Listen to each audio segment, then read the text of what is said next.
Hello hi नमस्कार पुणी गोटे नुआ वीडियो को आपण मानक स्वागत करुच्ची आशा करुच्ची आपण मैंने समस्ते भल थे खुशी थे आ बिंदास थे।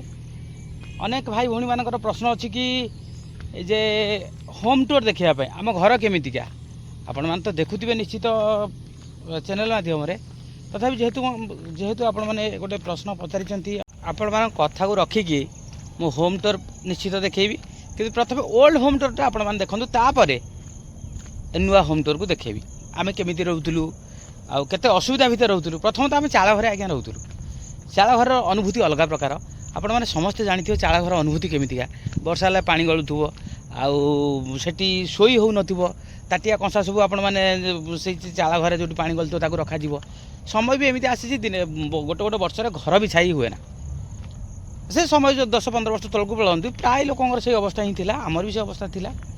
जस्ट टिके आपण मान भल पाइबा भगवान का आशीर्वाद अनुसार जस्ट टिके आमर सुधरी जाइए आग अभिज्ञा आ सबुठ इम्पोर्टाट कथा हूँ कि मो बापा हूँ दुनिया सबुठ भल लोक मत लगे आम जहाँ भी करूँ बापा ही करूँ मो बापा दुनिया सबुठ भल बापा जब कह जाए मुझे भावुँ मो बापा ही दुनिया सबुठ भल बापा रे आउ हेबे भी कारण बापा हिसाब से कर्तव्य जमी से करवा कथा मुझे भावुँ बहुत गुण अधिक आम कर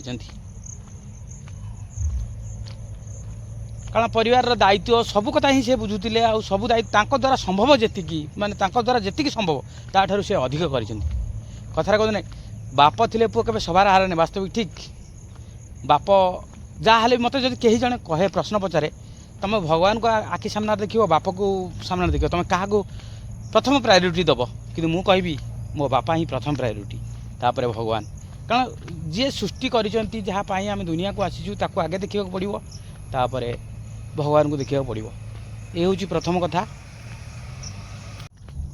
आम 5 भाई भौणी एक्चुअली थिलु मोर 4 भौणी आ मु जड़े ए दुनिया तो नहांती जड़े एक्सपायर कर जाइछंती आ 3 भौणी मो बापा केबे हमको गाली करि नांती बापा माँ मैंने सब गाली करती एटा करू सेटा करू एटा करवा उचित नुह सेटा करवा उचित नुह ये सब कहती कि मो बापा के माने 30-35 वर्ष भितर मुझे देखी मो बापा मत गाली करवा कि मो भौणी मान क्या गाली करवा आम जिते जहाँ मागिचु सब आमको हाथ पाहांतारे मिली जी संभव द्वारा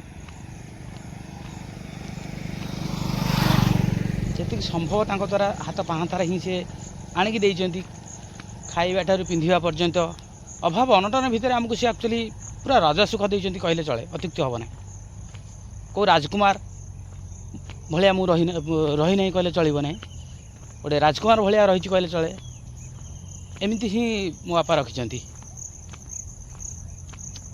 बापा मान अच्छा छुआ मान को गाली करती छुआ मान झगड़ा करती पार्टी करती कौन कहले दिखते मो बापा कि द्वारा जी संभव ताठू सब ही से अधिक करते जहाँ मागिचु ताहा देइचंती। यही देखो यहाँ आमर पुराणा घर थिला पुराणा घर थिला एटा आमर रोषेई घर ही थिला एटा जो देखो अलिया फलिया होगी पड़ी यहाँ आम रोषेई घर थिला आपण मैंने देखिए रोषेई घर हिटर भी लगी देखो से हिटर आउज तो होने खराब हो गलानी हिटर थिला यहाँ आमर रोषेई घर ही थिला एमती थिला पुराणा घर रोषेई घरटा यहाँ थिला तापर এইটা होता ये रूमटा हूँ गीता बबी हरिका रूम यहाँ हूँ गीता बबी हरिका रूम थी से यही रूमटारे शोले जो रूमटा अच्छी यहाँ हूँ आम रूम थी आम रूम थी देखो ये बाघर होती नाम लिखाई बाहर समय ये आई घर जो घर होती पटे 2टा आजबेस्ट रूम थिला एमती थी आमर घर आज्ञा ये आम चली जाऊँ यही आम घर आज्ञा माने पुराणा घर होम टूर आपण मैंने देखिले आशा करछि आम घर आपन को पसंद आसीबो भल लागिबो।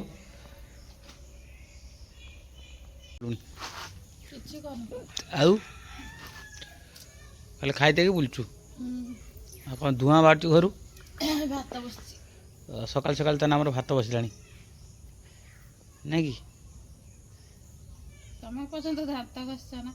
दात घसीने गनी पुओ को नहीं गनी से बिस्कुट खाइब कहले आसनी चलिया जाती दात यहाँ घसिकी जी चाउल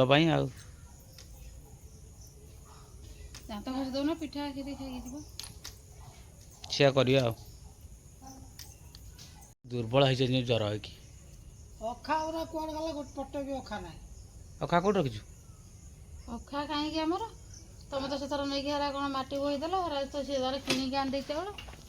ଆଉ ଯେଉଁ ଅଖାରେ ଆଣିଥିଲ ଯେଉଁ 50 କିଲୋ ଚାଉଳ ତ ସେ ଚାଉଳ ସେ ଅଖା ସେ ନେଇଗଲା ତାର 50 କେଜି। ତ ବାପା ଟିକେ ଭଲ ଲାଗୁଛି ନା ଯିବା ନା ଯିବାନି ନା ଚାଉଳ ପାଇଁ? ନା ଯିବା ନା ଧରି ଆସିବା ଯାଇକି ପରିବା ପାଇଁ କରୁନୁ ଆମର ଏଇଠୁ ଆଜି କିଣିଦେନୁ ଆସିଥିଲେ ସେ ତାଙ୍କର ସେ ଭାଇ ଆସିଥିଲେ ତାଙ୍କରି କତିରୁ କିଣିନୁ। ଆମ ଘରେ ପୁରା ମାନେ ଭଲ କିଣାଗଲା। କେତେ ଟଙ୍କାର ହେଲା ଆମର ନା 210 ଟଙ୍କା। 210 ଟଙ୍କା 210 ଆଗରୁ କେତେ ଟଙ୍କା ଆମର ଥିଲା କି? ପୁରା ନାଦୁଛି ନାଦୁଛି ନାଦୁଛି। ଆଉ ବାପା ଏପଟରେ ବସିଛନ୍ତି। ବର୍ଷା ପ୍ରବଳ ନାଦୁଛି। କିଛି ଜଣଙ୍କ ଭିଡ଼ିଓରେ ମୁଁ ଦେଖିଛି କିଛି ଜଣ କହୁଛନ୍ତି ବର୍ଷା କାଚୁଛି। ଯାହାଟା ଯେଉଁଟା ଅଛି ସେମାନେ ସେମିତି କହୁଛନ୍ତି। ବର୍ଷା ପ୍ରବଳ ନାଦୁଛି।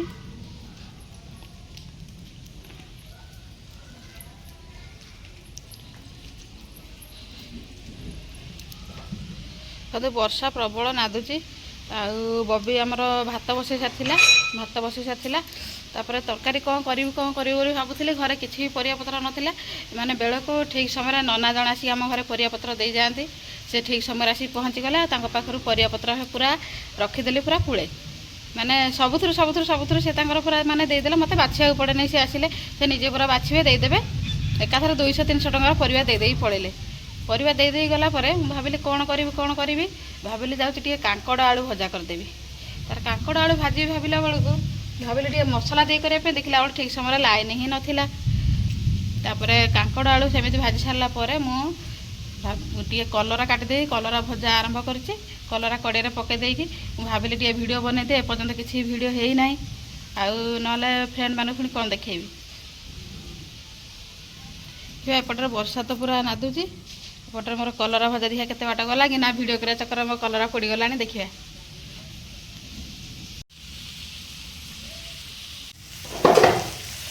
ଦେଖନ୍ତୁ ସାଙ୍ଗମାନେ କଲରା ମୁଁ କଡ଼େଇରେ ପକାଇ ଦେଇ ଯାଇଥିଲି।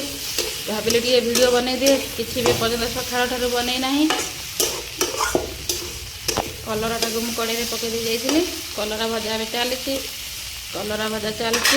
ଏପଟେ ଆମର କାଙ୍କଡ଼ ଆଳୁ ଭାଜିକି ମୁଁ ରଖିଦେଇଛି। କଲରା ଭଜା ସରିଲା ପରେ ଆମେ ଖାଇବା।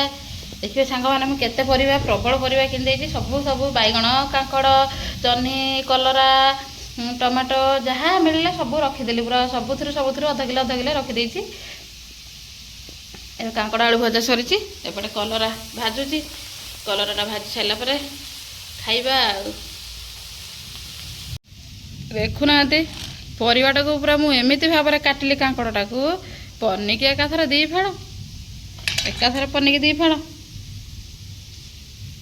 ପନିକି ଆଜି 2 ଫାଳ ହେଇଯାଇଛି। ପନିକି ପୁଣି ଆଣିଲେ ଯାଇକି କଟାଯିବ। ଆଉ ଗୋଟେ ଅଛି ଯେ ବହୁତ ବଡ଼ ପନିକିଟା ଏଟା ପୁରା ମାଛ କଟା ପନିକିଟା ମୋତେ ସେଇଟା କାଟିବାକୁ ଭଲ ଲାଗେନି। ସେଥିପାଇଁ ମୁଁ ଛୋଟ ପନିକି ଆଣିଥିଲି। ଏଇ ଛୋଟ ପନିକିରେ ହିଁ ପରିବାପତ୍ର କାଟିବାକୁ ଭଲ ଲାଗେ। ପନିକିଟା ପୁରା 2 ଫାଳ ହେଇଗଲା। ଦେଖନ୍ତୁ ଯେତେ ଆଇଟମ୍ ହେଲେ ବି ସୁଦ୍ଧା କାଙ୍କଡ଼ ଭଜା ହେଇଛି କଲରା ଭଜା ହେଇଛି କିନ୍ତୁ ମୋ ପୁଅର ସେସବୁ ପସନ୍ଦ ନୁହଁ। ମୋ ପୁଅ ସେଗୁଡ଼ା ହିଁ ଖାଇବନି। ତେଣୁକରି ତା ପାଇଁ ସେଥିପାଇଁ ଗୋଟେ ଅଣ୍ଡା କାଟି ଦେଇଛି। ତା ପାଇଁ ଟିକେ ଆମ୍ଲେଟ୍ କରିଦେବା। ତା ପାଇଁ ଟିକେ ଅଣ୍ଡା ଆମ୍ଲେଟ୍ କରିଦେଲେ ସେ ତାର ଖାଇବ। ସେଟା ପୁଅ ପାଇଁ ତା ପାଇଁ ଅଣ୍ଡା ଆମ୍ଲେଟ୍ କରିଦେବା। ତାପରେ ନେଇକି ଯିବା ସେ ଖାଇବ। କାରଣ ମୋ ପୁଅ 3 ବର୍ଷ ହେଲାଣି ମୋ ପୁଅକୁ କିନ୍ତୁ ସେ କୌଣସି ପରିବା ପତ୍ର ଖାଉନି। ତାକୁ ଜବରଦସ୍ତ ଦେଲେ ବି ଫୋପାଡ଼ି ଦେଉଛି ଖୋଲିକି ଫିଙ୍ଗି ଦେଉଛି। କ'ଣ କରିବି ସେଇଟା ଗୋଟେ ବହୁତ ବଡ଼ ଟେନସନ୍। କେମିତି କ'ଣ କଲେ ସେ ପରିବା ପତ୍ର ଖାଇବା ନିହାତି ଦେହ ପାଇଁ ଦରକାର।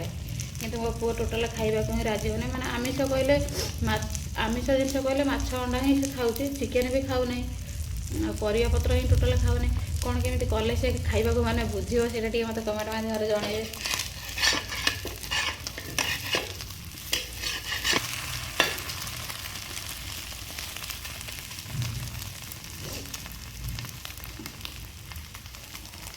ଦେଖନ୍ତୁ ଖାଇବା ମୁଁ ଆଣିକି ବାଢ଼ିକି ରଖିଦେଲିଣି। ପଖାଳ ଭାତ ମୁଁ ଖାଇବି। ପଖାଳ ଭାତ କଲରା କାଙ୍କଡ଼ ମୁଁ ଖାଇବି। ଆଉ ଏ ଅଣ୍ଡା ଆମ୍ଲେଟ୍ ଗରମ ଭାତ ମୋ ପୁଅ ଖାଇବ।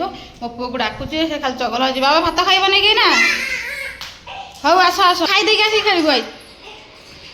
ଖାଇଦେଇକି ଆସିକି ଖେଳିବୁ। ନାଦି ଖାଇଦେବୁ ନା କଷିକି ଆଉ ଖାଇବାଟା ମେନ୍ ତୋର ଯାହା ହେଇଯାଉଛି ହଁ ଏ ଲିପୁ କ'ଣ କରୁଛୁ ବେ ତୋର ତ ଖାଲି ମୋବାଇଲ ଦେଖା ସବୁବେଳେ ଆଉ ନାଇଁ କି ଆଉ ପାଠପଢ଼ା ତୋର କେତେ ବାଟ ଗଲାଣି ଡାକୁନ୍ ତୋର ପାଠପଢ଼ା କେତେ ଗଲାଣି କହ ହଁ ଏ ହେଇଗଲାଣି କେତେଟା ହେଲାଣି ଦିଟା ଆଉ ତୋ ପାଠପଢ଼ା କେତେ ବାଟ ଗଲାଣି ଏସାଇ ହବୁ ତାନେ ତୁ ତ ଗୋଟେ ଭାଇ ତୁ ବା ନିଜେ କହୁଛୁ ହବୁନି ହବୁନି ଗ୍ୟାରେଣ୍ଟି ମାରୁଛୁ କହୁଛୁ ହେଲା ତୁ 200% ଗ୍ୟାରେଣ୍ଟି ଦଉଛି ତୁ କରିପାରିବୁନି କେବେ ତୁ ତାନେ ମୋ ଗୋଡ଼ ତଳେ ପଡ଼ିଯା ଦେଖିବୁ ତୋର ହବ ମୁଁ ଗୁଡ଼ ତୋର ପଡ଼ିବିନି କିନ୍ତୁ ହେଇକି ଦେଖେଇମି ହେଲା ହଉ ହେଇକି ଦେଖା ଖାଲି କଥାରେ ନୁହଁ କାମରେ ହେଇକି ଦେଖେଇବୁ ହେଲା ବୁଝିଲୁ ନା ତତେ ସାଲୁଟୁ ଆମେ ମାରିବୁ ତାକେ ହେଇଯା ବୁଝିଲୁ ନା କ'ଣ କହୁଛୁ ହଁ ହଉ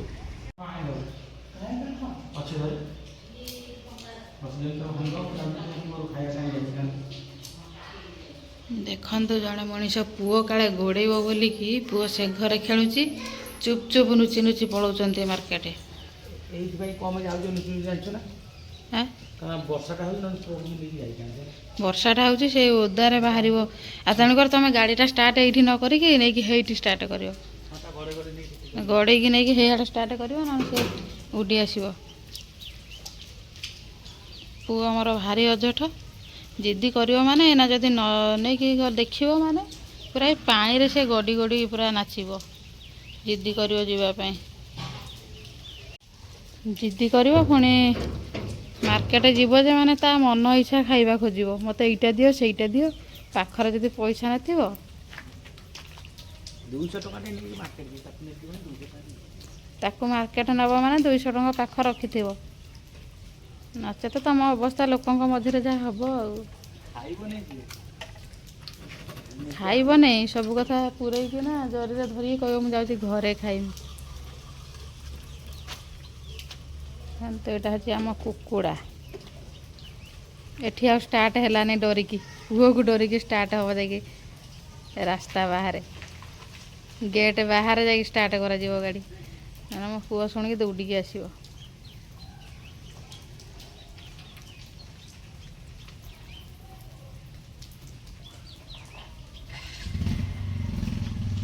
ଦେଖିପାରିଲେ ତ ଆମ ପୁଅ ଆମମାନଙ୍କୁ କେମିତି ଶାସନ କରି ରଖୁଛି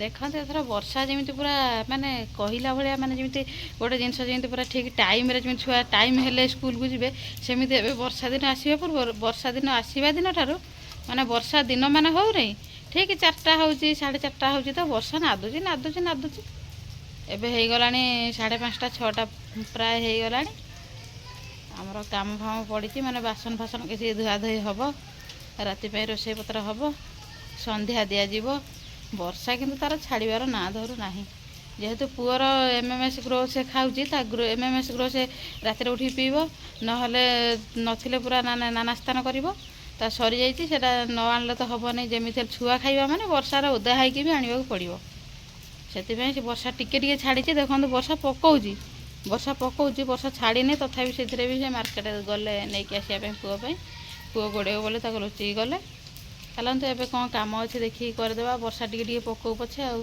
ନହେଲେ ରାତି ହେଇଯିବ ଆଜିର ଭିଡ଼ିଓଟି ଆପଣମାନଙ୍କୁ କେମିତି ଲାଗିଲା ନିହାତି ଭାବରେ କମେଣ୍ଟ ମାଧ୍ୟମରେ ଜଣାଇବେ ଯଦି ଭିଡ଼ିଓଟି ଭଲ ଲାଗିଥାଏ ତାହେଲେ ଲାଇକ୍ ସେୟାର କମେଣ୍ଟ କରିବାକୁ ବିଲକୁଲ ବି ଭୁଲିବେ ନାହିଁ ପୁଣି ଦେଖା ହେବ ଆଉ ଗୋଟିଏ ନୂଆ ବ୍ଲଗ୍ରେ ସେ ପର୍ଯ୍ୟନ୍ତ ରଖୁଛୁ ନମସ୍କାର ଜୟ ଜଗନ୍ନାଥ।